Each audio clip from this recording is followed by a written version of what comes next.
Hello everyone, स्वागत है आपका हमारे चैनल परफेक्ट फार्मेसी पे। मैं हूं सुनीता कंवर और आज की वीडियो के अंदर हम डिस्कस करेंगे फार्मास्यूटिकल माइक्रोबायोलॉजी के यूनिट 5 के एमसीक्यू। इस वीडियो के अंदर आपको उन एमसीक्यू के सोल्यूशन भी मिल जाएंगे एंड जो भी एमसीक्यू इस वीडियो के अंदर डिस्कस हो रहे हैं उसकी पीडीएफ जो है वो आपको टेलीग्राम चैनल पर मिल जाएगी विद आंसर। सो आप वहाँ जाकर के चेक कर सकते हैं एंड इंस्टाग्राम पर भी हमारा पेज है, वहाँ पर भी आप हमें फॉलो कीजिएगा। चलिए आज के क्वेश्चन जो है वो स्टार्ट करते हैं। First question is the test designed for estimation of number of viable microorganisms present and for detecting the presence of microbial species in pharmaceutical substances is। ऐसा टेस्ट जो होता है कि कितने number of viable micro organism present है एक pharmaceutical substance के अंदर एंड साथ ही साथ जो माइक्रोबियल स्पीशीज़ है वो कौन सी प्रेजेंट है गिवन फार्मास्यूटिकल सब्सटेंस के अंदर। इसके लिए जो टेस्ट होता है वो गिवन ऑप्शन में से कौन सा होता है। First option is litmus test, second option is microbial limit test, third option is microbial load test and fourth option is none of the above. इसका जो करेक्ट आंसर है वो सेकेंड ऑप्शन होगा। माइक्रोबियल लिमिट टेस्ट जो है ये वो test होता है जिसे डिज़ाइन करा जाता है किसी भी फार्मास्यूटिकल सब्सटेंस के अंदर कितने number of viable micro organism present है ये पता लगाने के लिए एंड साथ ही साथ कौन सी माइक्रोबियल स्पीशीज प्रेजेंट है ये पता लगाने के लिए। Correct answer is second option. Next question is total aerobic microbial count present in test substances is determined as per IP by following methods except। किसी भी टेस्ट सब्सटेंस के अंदर जो total aerobic microbial count present होती है उसे IP के according कुछ मेथड्स के द्वारा डिटरमाइन करा जाता है। तो हमें यहाँ पर ये बताना कि गिवन ऑप्शन में से कौन सा ऐसा मेथड है जिसके द्वारा जो है टोटल एरोबिक माइक्रोबियल काउंट जो है उसे डिटरमाइन नहीं किया जाता। मतलब तीन मेथड्स ऐसे जिसके द्वारा डिटरमाइन करा जाता है, हमें ये बताना है कि एक वो कौन सा मेथड है जिसके द्वारा उसे डिटरमाइन नहीं किया जाता। First option is membrane filtration, second option is total plate count, third option is most probable number and fourth option is turbidimetric method. इसका जो करेक्ट आंसर है वो फोर्थ ऑप्शन है। टर्बिडिमेट्रिक मेथड जो है इसे टोटल एरोबिक माइक्रोबियल काउंट जो है उसे पता लगाने के लिए यूज नहीं करा जाता। Next question is glycerol may be used as preservative up to a percentage of. तो ग्लिसरॉल को प्रिजर्वेटिव के रूप में यूज़ किया जा सकता है किस परसेंटेज तक गिवन ऑप्शन में से। First option is 15, second option is 50, third option is 10 and fourth option is 1। इसका जो करेक्ट आंसर है वो सेकेंड ऑप्शन होगा। ग्लिसरॉल जो है उसे 50% तक प्रिजर्वेटिव के रूप में यूज़ किया जा सकता है। Next question is all of the following test microorganisms are used for preservative efficacy test except। Given option में से ऐसा कौन सा टेस्ट माइक्रो ऑर्गेनिज्म है जिसे प्रिजर्वेटिव एफिकेसी टेस्ट के लिए यूज़ नहीं किया जाता, ये हमें बताना है। First option is Staphylococcus aureus, second option is Bacillus subtilis, third option is Aspergillus niger and fourth option is Candida albicans. इसका जो करेक्ट आंसर है वो सेकेंड ऑप्शन होगा। जो बैसिलस सबटाइलिस होता है ये वो टेस्ट माइक्रो ऑर्गेनिज्म है जिसे प्रिजर्वेटिव एफिकेसी टेस्ट के अंदर यूज़ नहीं किया जाता। बाकी तीनों जो यहाँ पर दिए हुए हैं इन तीनों को टेस्ट माइक्रो ऑर्गेनिज्म के रूप में यूज़ किया जाता है।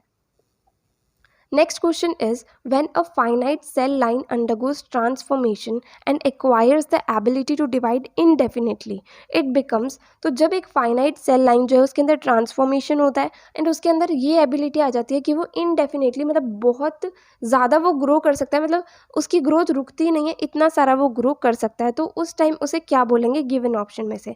First option is discontinuous cell line, second option is continuous cell line, third option is infinite cell line and fourth option is both B and C. इसका जो करेक्ट आंसर है वो सेकेंड ऑप्शन होगा, that is continuous cell line. जब एक finite cell line जो है उसके अंदर ट्रांसफॉर्मेशन हो जाता है एंड वो इनडेफिनेटली ग्रो करती है तो उसे कंटिन्यूस सेल लाइन कहा जाता है। Next question is a preservative is an anti microbial substance that should. यहाँ पर ये पूछा गया है कि एक प्रिजर्वेटिव जो है उसके अंदर गिवन ऑप्शन में से कौन कौन सी प्रॉपर्टीज़ होनी चाहिए। मतलब एक प्रिजर्वेटिव जिसे एंटी माइक्रोबियल सब्सटेंस के रूप में यूज़ करा जाता है उसके अंदर गिवन ऑप्शन में से क्या क्या प्रॉपर्टीज़ होनी चाहिए। First option is not cause irritation, मतलब वो इरिटेशन कॉज ना करे। Second option is be non toxic, मतलब वो टॉक्सिक नहीं होना चाहिए। थर्ड ऑप्शन इज स्टेबल, मतलब वो कंप्लीटली स्टेबल होना चाहिए and fourth option is all of the above. इसका जो करेक्ट आंसर है फोर्थ ऑप्शन होगा। एक प्रिजर्वेटिव के अंदर जो यहाँ पर दी गई हैं तीनों ही प्रॉपर्टीज़ प्रेजेंट होनी चाहिए, मतलब वो इरिटेशन भी कॉज नहीं करना चाहिए एंड वो टॉक्सिक भी नहीं होना चाहिए एंड वो स्टेबल होना चाहिए। Next question is rhizopus stolonifer is also known as. यहाँ पर हमें ये बताना है कि जो राइजोपस स्टोलोनिफर होता है इसका दूसरा नाम गिवन ऑप्शन में से कौन सा होता है। First option is dairy mould, second option is meat mould, third option is bread mould and fourth option is मच्छी। सो इसका जो करेक्ट आंसर है वो थर्ड ऑप्शन होगा। जो राइजोपस स्टोलोनिफर होता है इसे ब्रेड मोल्ड भी कहा जाता है। Next question is one of the major causes for food spoilage are. So food spoilage के लिए सबसे ज़्यादा मेजर कॉज मतलब सबसे ज़्यादा रीज़न जो है फूड स्पॉइलेज का वो गिवन ऑप्शन में से कौन सा होता है। First option is lack of oxygen, second option is reaction with carbon dioxide, third option is stored at a very low temperature and fourth option is gain और loss of moisture. So इसका जो correct answer है fourth option होगा। Food spoilage का जो सबसे major cause होता है वो ये होता है कि उसके अंदर या तो मॉइस्चर ऐड हो जाता है या फिर उसमें से मॉइस्चर जो है वो लॉस हो जाता है। तो ये जो है सबसे बड़ा रीज़न होता है फूड स्पॉइलेज का। Next question is LAL test is done for. So जो LAL टेस्ट होता है वो गिवन ऑप्शन में से किसके लिए किया जाता है।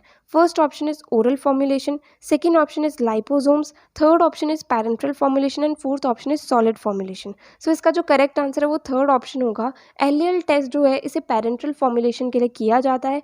LAL होता क्या है, ये एक बैक्टीरियल एंडोटॉक्सिन टेस्ट होता है एंड इसका फुल फॉर्म होता है ल्यूमिनस अमीबोसाइट लाइजेट टेस्ट। ठीक है, तो इसे जो है पैरेंटल फॉर्मुलेशन के लिए किया जाता है। Next question is microbial contamination from water occurs in formulation by. So किसी भी फॉर्मुलेशन के अंदर जो माइक्रोबियल कंटामिनेशन होता है वाटर से वो गिवन ऑप्शन में से किसकी वजह से होता है। First option is Xanthomonas, second option is micrococci, third option is E coli and fourth option is Bacillus. So इसका जो करेक्ट आंसर है फर्स्ट ऑप्शन होगा। किसी भी फॉर्मुलेशन के अंदर जो माइक्रोबियल कंटामिनेशन होता है वाटर से वो ज़ैंथोमोनास की वजह से होता है।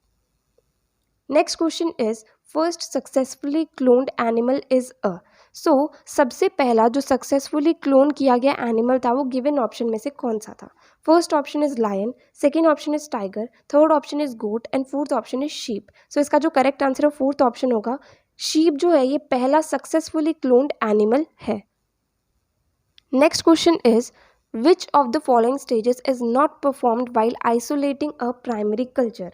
तो जब एक प्राइमरी कल्चर को आइसोलेट करा जाता है तो गिवन ऑप्शन में से किस स्टेज को परफॉर्म नहीं किया जाता। First option is isolation of the tissue, second option is cell counting, third option is disaggregation of the tissue and fourth option is seeding of culture into the culture vessel. So इसका जो correct answer है वो second option होगा। Cell counting जो है ये नहीं की जाती जब एक प्राइमरी कल्चर को आइसोलेट किया जाता है। बाकी आइसोलेशन ऑफ टिश्यू ये किया जाता है, मतलब टिश्यू जो है उसे आइसोलेट कर लिया जाता है, देन टिश्यू का डिसएग्रीगेशन भी करा जाता है एंड देन कल्चर वेसल के अंदर सीडिंग जो है वो भी की जाती है कल्चर की। सो इसका करेक्ट आंसर सेकेंड ऑप्शन हो जाएगा, दैट इज सेल काउंटिंग।